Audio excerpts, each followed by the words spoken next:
난감하네. 이 노래 가사 여러분 다 아실 겁니다. 근데 이 노래 가사 같은 딱 그런 상황이 벌어졌다고 합니다. 안진용 기자님. 늦은 시간 불법 주정차 차량을 견인하려는 견인차 운전자가 있었습니다. 그런데 잠시 신호 대기 후 출발하려는데 별안간 뒤에서 비명 소리가 들립니다. 과연 어찌된 일인지 영상을 통해 확인해 보시죠. 견인차 운전자가 외제차 한 대를 견인해 골목길을 지나고 있습니다. 네. 지금 천천히 우회전을 하자 두 남녀가 야외 좌석에서 저렇게 동그라미 친 부분입니다. 네. 음료를 마시는 모습이 보이는데요. 네. 이 견인차는요. 그러던 중 신호 대기 중인 차량들에 잠시 정차를 하고 네. 신호가 바뀌기를 기다리고 있습니다. 어허. 그 사이 야외 테이블에 앉아있던 두 남녀가 일어나 지금 보시는 것처럼 견인차 쪽으로 걸어옵니다. 네. 그러더니 견인 중인 승용차 옆으로 저렇게 바짝 다가서는 모습인데요. 어허. 그리고 바로 그때 견인차가 살짝 움직이고 여성이 갑자기 비명을 지릅니다. 그리고 함께 있던 남성이 다급히 운전자 쪽으로 달려오는 장면입니다. 허허. 지금 뭔가 돌발 상황이 생긴 것 같은데 무슨 일이 벌어진 걸까요, 허주연 변호사님? 견인차에 설치돼 있던 보조 바퀴에 이 여성 발이 껴버린 거예요. 어허. 그러니까 이게 지난 5일에 오후 8시쯤에 서울 강남구에서 있었던 사고였는데 네. 영상에서 보신 것처럼 이 견인차가 불법 주정차된 차량을 견인하던 중에 신호에 걸려서 잠시 정차를 하고 있었습니다. 네. 근데 인근 가게에 있던 두 남녀가 견인 차량 쪽으로 이동을 하다가 그 일행 중에 여성이 차량 가까이에 접근을 했어요. 네. 근데 이제 신호가 바뀐 겁니다. 견인차가 출발하려고 움직이니까 보조 바퀴에 여성의 발이 껴버린 거죠. 어허. 차량 견인되는 모습을 보신 분들은 아시겠지만 이제 보조 바퀴에 침 끼인 거예요. 그런데 저 여성은 왜 그러면 견인 차량에 조금은 위험할 수도 있는 상황인데 왜 바짝 다가섰던 걸까요, 유인경 평론가님? 견인차 운전자는요, 이제 클러치를 떼고 이제 출발하려고 그러는데 갑자기 악 소리가 났다는 거죠. 그래서 화급히 정차시키고 여성이 악 소리 지르니까 물어봤대요. 왜 오신 겁니까? 그때 말이 딱지, 즉 부정주차 과태료 세상에는 스티커가 궁금해서 보고 아, 저거요? 저 네. 차량에 붙어 있는 거? 네.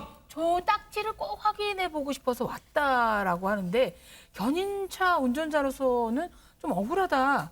보조 바퀴가 안 보이지도 않았을 텐데 분명히 확인할 수 있었을 텐데 왜 그러셨을까? 이거 보험 처리를 해야 되나? 지금 너무 머리가 복잡하고 황당하다고 얘기를 합니다.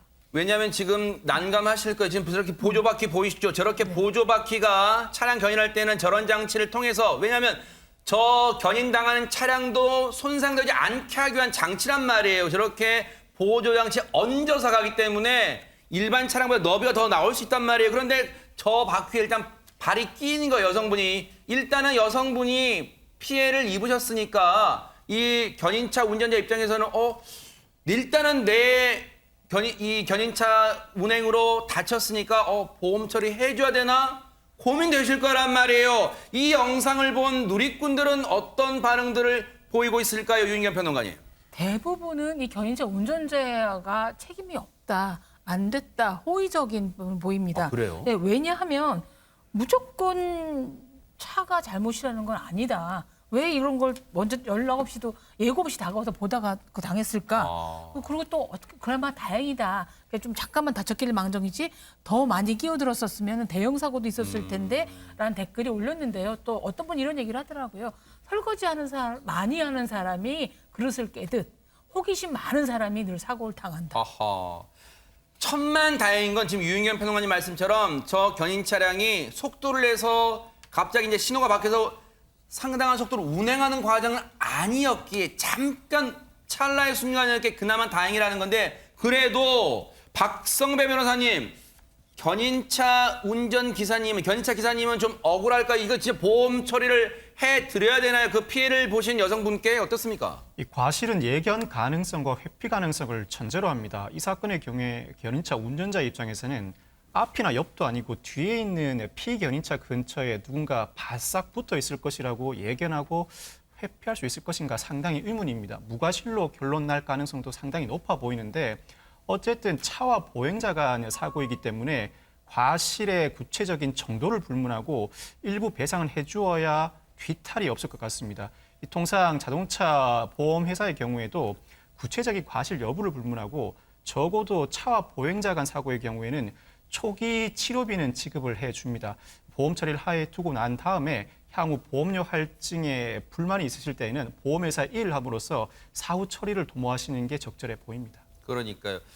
일단은 저 여성분 견인 차량 가까이 가셨다가 일단 저렇게 피해를 보신 여성분 그나마 부상 정도가 심하지 않은 것 같아서 일단 천만다행이고요. 앞으로는 일단은 이런 경우가 있을 때는 가까이 가시지 말기를 좀 당부를 드리고 글쎄요. 견인차 기사분 입장에서는 억울할 수도 있겠지만요.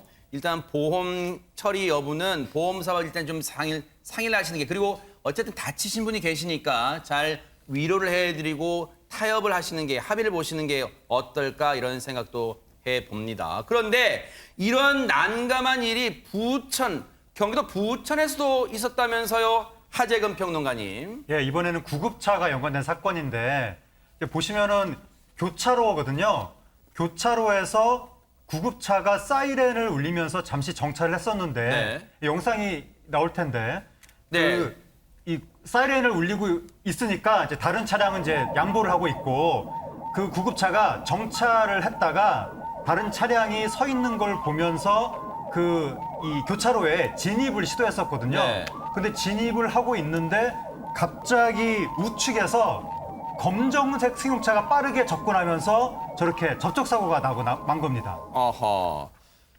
지금 상황에서요. 우리가 보통 이 구급 차량이 경광등과 이 사이렌을 울리면 보통 이제 운전하잖아요. 그래서 저희가 뭐 모세 기적이다 많이 보여드렸습니다만은 박성배 변호사님 일단은 구급차도 적색 신호에 달릴 때 우리가 이제 도로상에서 저러다가 조금 위험할 수도 있을 텐데라는 생각을 하잖아요. 그렇습니다. 이 사설 구급차는 응급 환자를 이송 중이었습니다. 지난달 9일 오후 4시경 경기 부천시 한 교차로인데 이 보신 것처럼 응급 환자를 이송 중인 구급차가 적색 신호에 먼저 정차를 합니다. 그러다 차량들이 멈추는 모습을 보고 서서히 진입을 시작하는데 당시 사이렌은 최대 볼륨이었다고 합니다. 그 순간 우측에서 승용차 한 대가 와서 부딪히게 된 것입니다. 아니 근데 응급 환자를 이송 중이었다니까 뭐라 할 수도 없는 상황인데 글쎄요. 이 상황에서는 하재근 평론가님 옆에서 사설 응급 차량을 받은 차량이 잘못한 건가요? 아니면 이 응급 차량이 잘못한 건가요? 이거 뭐 지금 딱 부러지게 말할 수 없는 상황 같은데 어떻습니까? 네, 뭐라고 딱 부러지게 말을 할 수가 없고 기본적인 조치를 다 취했는지 뭐 과성 여부 그리고 주의 의무를 다했는지 이런 걸 따져봐야 될 것 같은데 지금 구급차 운전자 입장에서는 나는 경광등하고 사이렌을 다 켰고 그다음에 교차로 진입하기 전에 잠시 정차도 했고 그리고 다른 차들이 안 오는 걸 확인하고 교차로로 진입을 한 것이다. 그렇게 주장을 하는 것인데 그 상대편 운전자 입장은 지금 나오지 않았거든요. 상대편의 입장도 나중에 좀 들어봐야 될 것 같은데 어쨌든 사고가 나고 난 다음에 사설 구급차였거든요. 요즘에 좀 의심하는 분들도 있잖아요. 그래서 사고가 난 다음에 자동차를 보여드렸다는 거예요. 상대편 운전자한테. 진짜로 환자가 있다. 그렇죠. 라고 해서 일단 이송부터 하고 나중에 사고 처리를 하자. 그렇게 합의가 돼서 다행히 이송은 정상적으로 이루어졌다고 합니다. 네. 당시에 이 응급 차량에는요.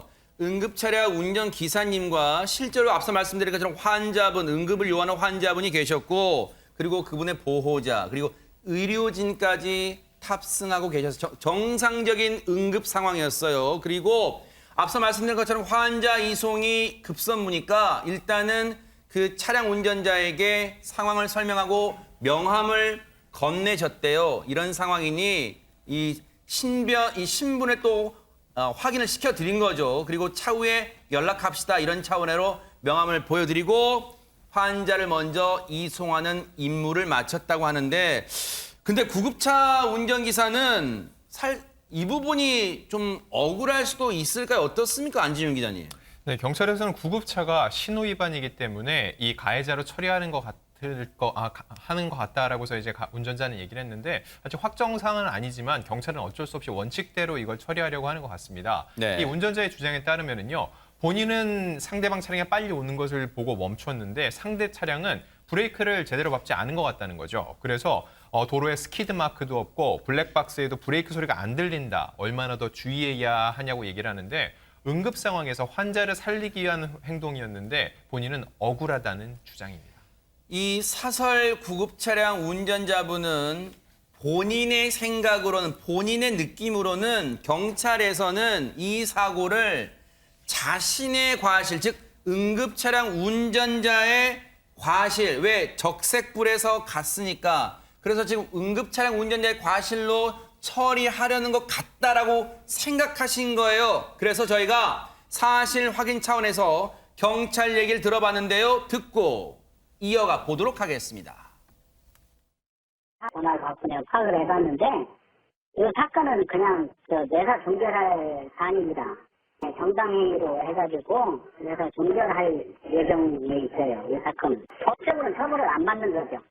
긴급자동차 교통사고 발생 처리 방안이라고 도로교통법 그 형의 감면이라는 거에 해당이 돼가지고 이렇게 내려왔어요. 저희가 처리 지침이 정당행위로 해가지고 긴급성 이런 게 해당이 되면 그 법익의 균형성, 도충성 이런 거 우리가 판단을 해가지고 긴급 환자를 후송 중에 있었는지 그런 거를 이제 판단해가지고 저희가 이거는 정당행위로 가가지고.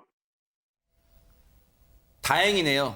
일단 응급차량 운전자분의 이 걱정 같은 일은 벌어지지 않게 됐어요. 경찰에서도 판단해 보니 이 부분은 긴급을 요하는 상황에서 벌어진 정당한 행위라고 봤기 때문에 일단 내사를 종결했다는 거예요. 그런데 일단 박성배 변호사님, 응급차량 운전자분의 이 뭔가 의무, 책임은 없어진 것 같아 다행인데, 아니 그러면 오른쪽 측면에서 이 응급차량을 들이받았던 차량, 그 부분의 차량도 많이 훼손됐을 거 아니에요. 그러면 이 부분은 어디 가서 피해를 배상받아야 됩니까? 먼저 구급차 운전자는 형사처벌을 받지는 않습니다. 이 도로교통법은 긴급자동차에 대한 특례를 두고 있습니다. 긴급자동차는 속도 제한이나 신호 위반 등을 적용하지 않는다는 규정을 두고 있는데 사설 구급차도 긴급자동차에 포함됩니다.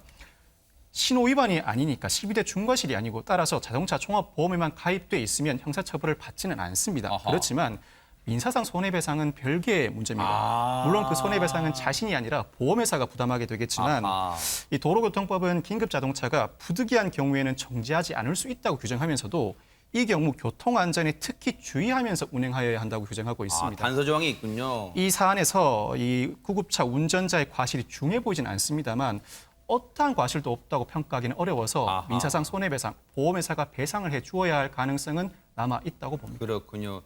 그런 차원에서 보면 오른쪽 측면에서 이 응급 차량을 들이받았던 이 차량의 운전자분도 어쨌든 보험으로 저 손해는 또 충당이 될 것 같다 이런 생각도 해봅니다.